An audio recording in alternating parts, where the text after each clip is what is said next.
Okay. All right. We have head coach Shauna Green here.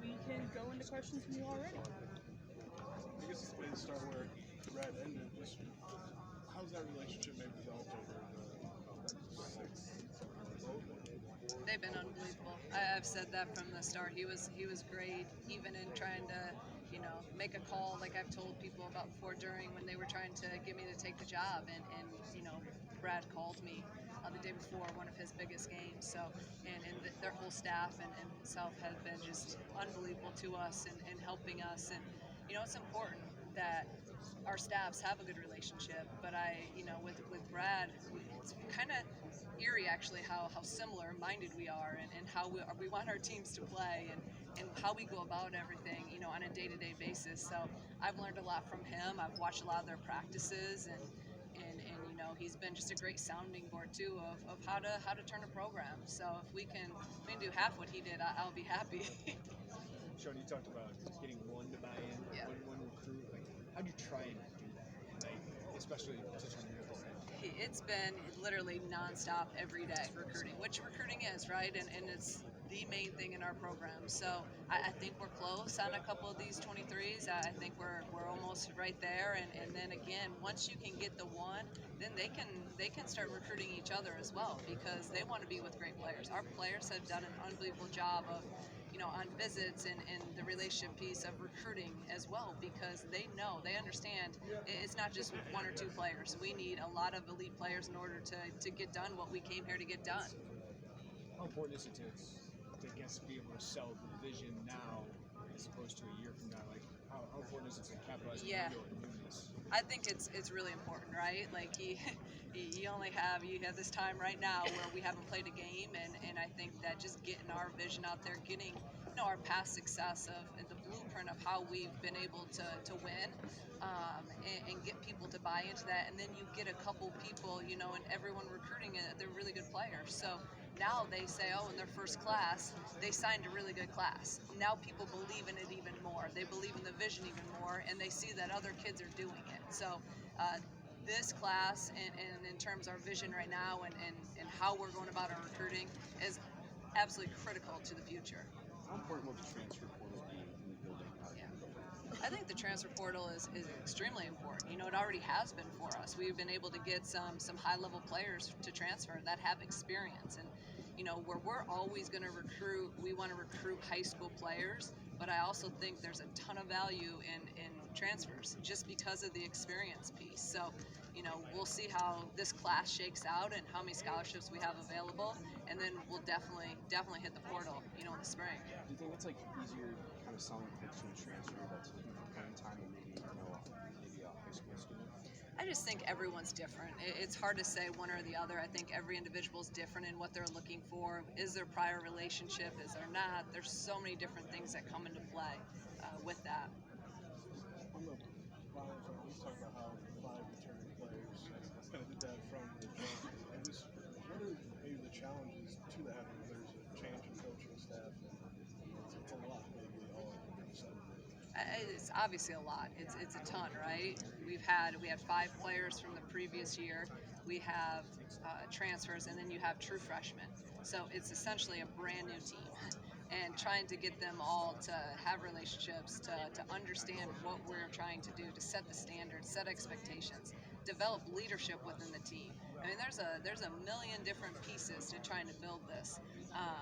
So it's been a lot, but I think that our previous players from the last year's team, the 5 that are here, have done an unbelievable job. From the moment I got here, I'm very, very fortunate that they completely bought in.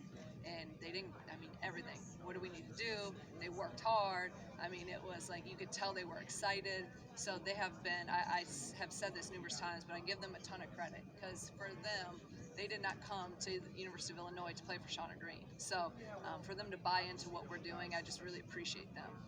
Ken just said the fact that you recruited her in high school, and she kind of knew maybe what was coming. Just did that Yeah. help? I mean, was it that maybe? But I think just there's enough that you Yeah. kind of view and expectations that made it a little smooth. I think you're right, Scott. I definitely think that.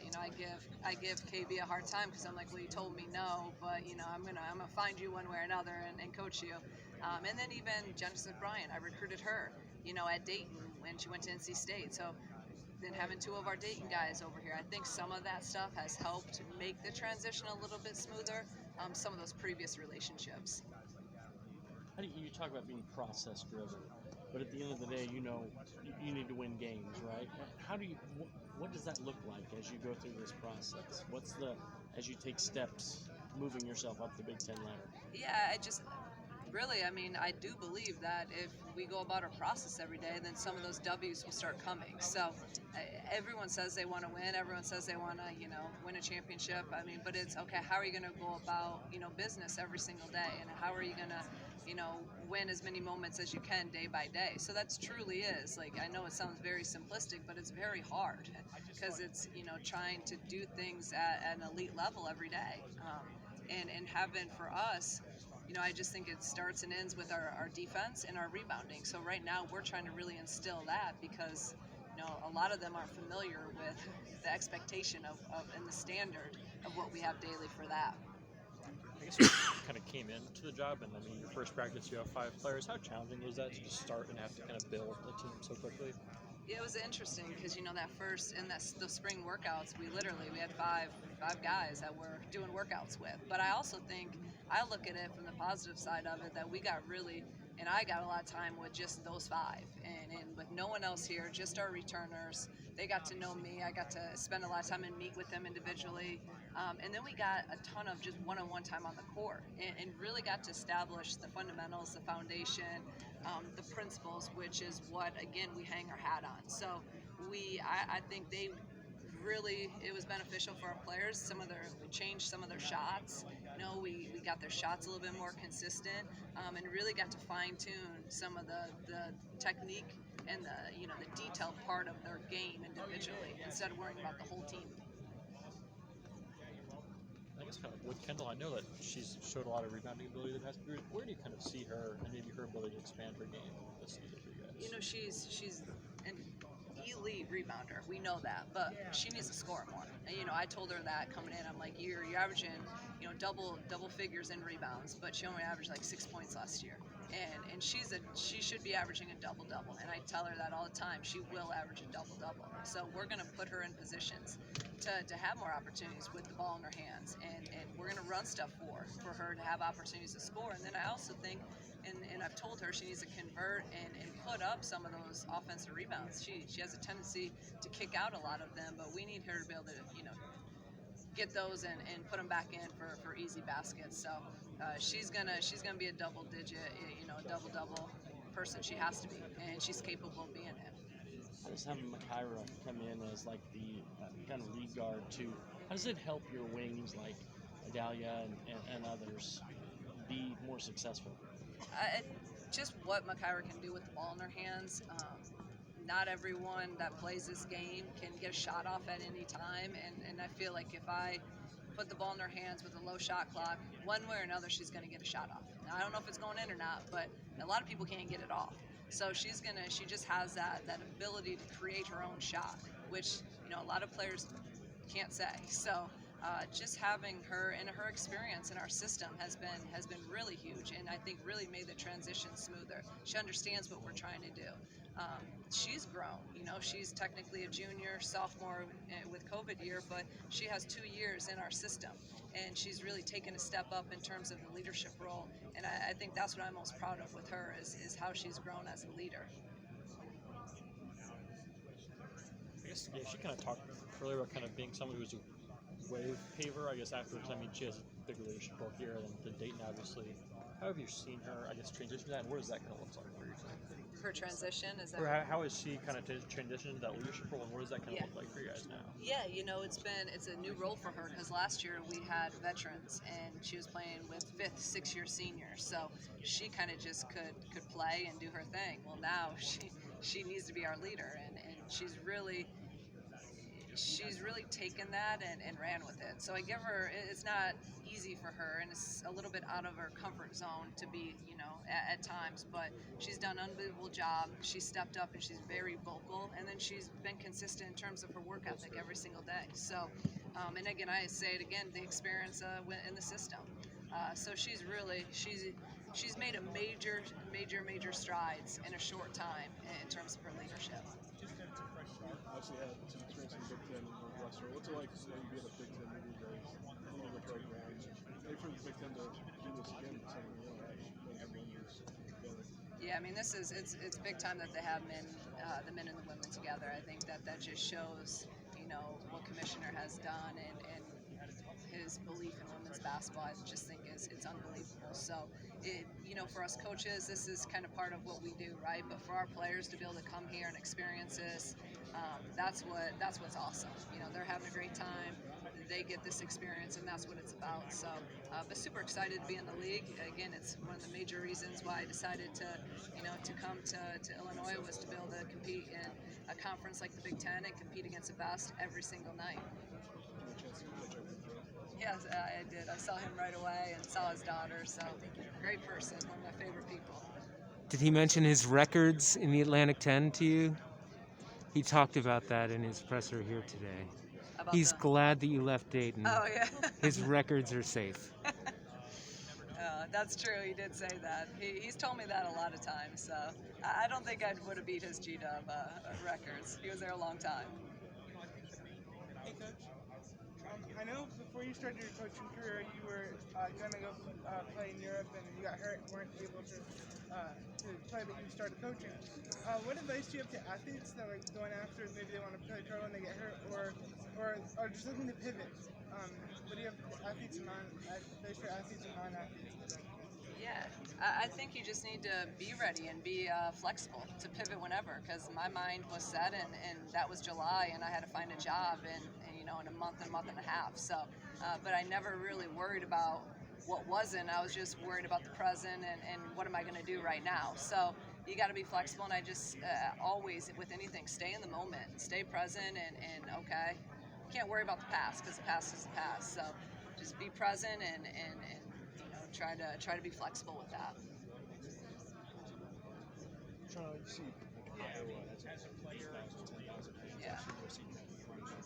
How have you thought about the growth of the women's game where it seems like it has been on the uptick? It really has been, and I think it's awesome to see, right? Like, yeah, Iowa sold out Carver last year. I mean, that's unbelievable, and we need that more across everywhere. We need, I'm not saying sell out arenas, but I'm saying, there should be 5, 6, 7,000 a night in a lot of places, and the game has continued to evolve. I think it's, an exciting game. You see more athleticism.